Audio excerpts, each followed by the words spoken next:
in a way that it doesn't promote prostitution. If we don't talk about these things, nobody will talk about it. Summer tides in Malindi, and it always happen in Malindi, Mombasa, all over. It should be banned completely so that we protect our generation. How do you engage openly and protect the sex in open spaces, dancing naked? Even the whites, wazungu our dance naked. The white man does not dance naked like we are doing it. We are overdoing it. We are copying the white man, but we are overdoing it. We are, yani tumepita boundaries. Wazazi, nisipoliongelea ili hakuna mwingine ataongelelea. To all parents in Kenya, I know you have sons, you have daughters.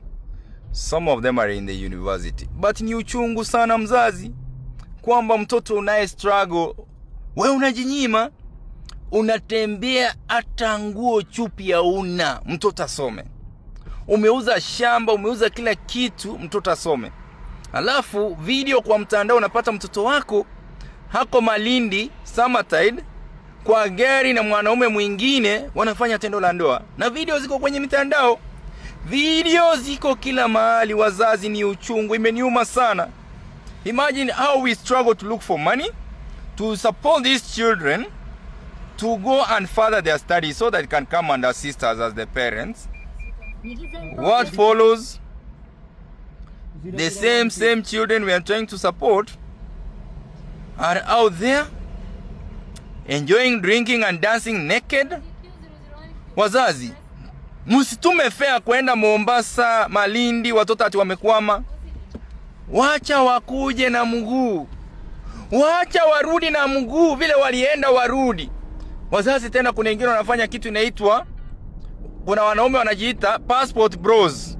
They are former American army and huko majuu. Wamekuja wanachukua wasichana, wanafanya video za OnlyFans. Wasichana wanalala wasichana kwa wasichana, wanaume kwa wanaume. Wasichana wanalala wasichana watatu na mwanaume mmoja. Na hao watu wako Kilimani, wako hizi posh areas.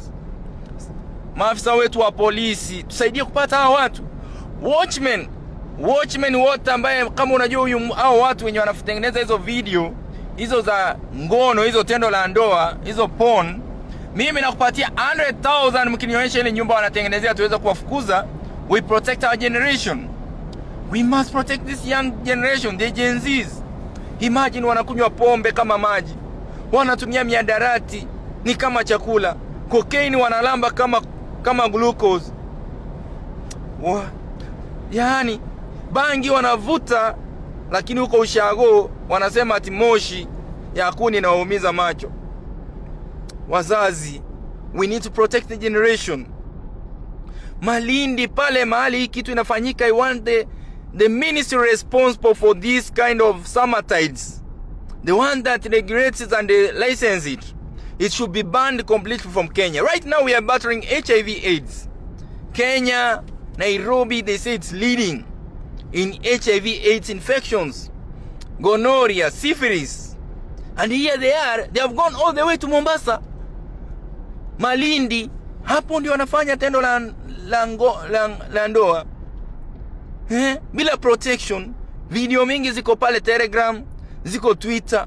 Mwanaume na mwanamke kwa gari, hadharani in an open space. Parents, we need to protect our children. We must make some unpopular decisions to protect the generation. Whatever it takes to protect these young people, we must do it. Najua wengi mtanichukia.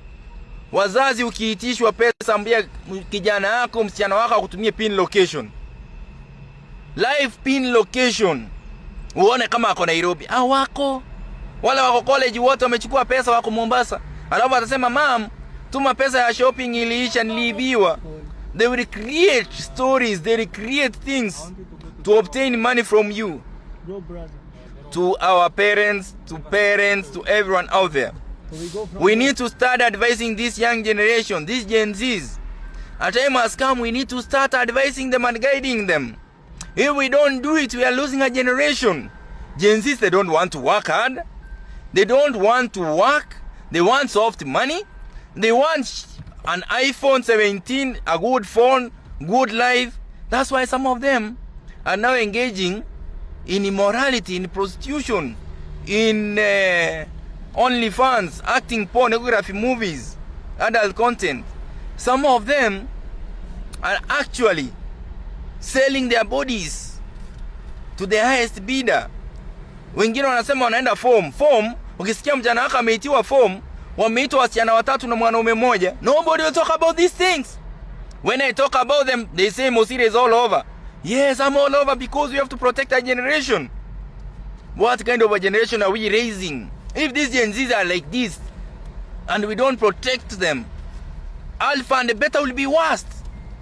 So, to parents, mustume fare kwenda Mombasa, to the Ministry of Interior, Ministry of Sports and Entertainment, kama iko, all the responsible ministries, summertides, this entertainment in Mombasa should be suspended and be banned completely, or be regulated in a way that it doesn't promote prostitution. If we don't talk about these things, nobody will talk about it. Summertides in Malindi, and it always happen, Malindi, Mombasa, all over, it should be banned completely so that we protect our generation. How do you engage openly and protect the sex in open spaces, dancing naked? Even the whites, wazungu our dance naked. The white man does not dance naked like we are doing it. We are overdoing it. We are copying the white man, but we are overdoing it. We are, yani tumepita boundaries. Wazazi, nisipoliongelea ili hakuna mwingine ataongelelea.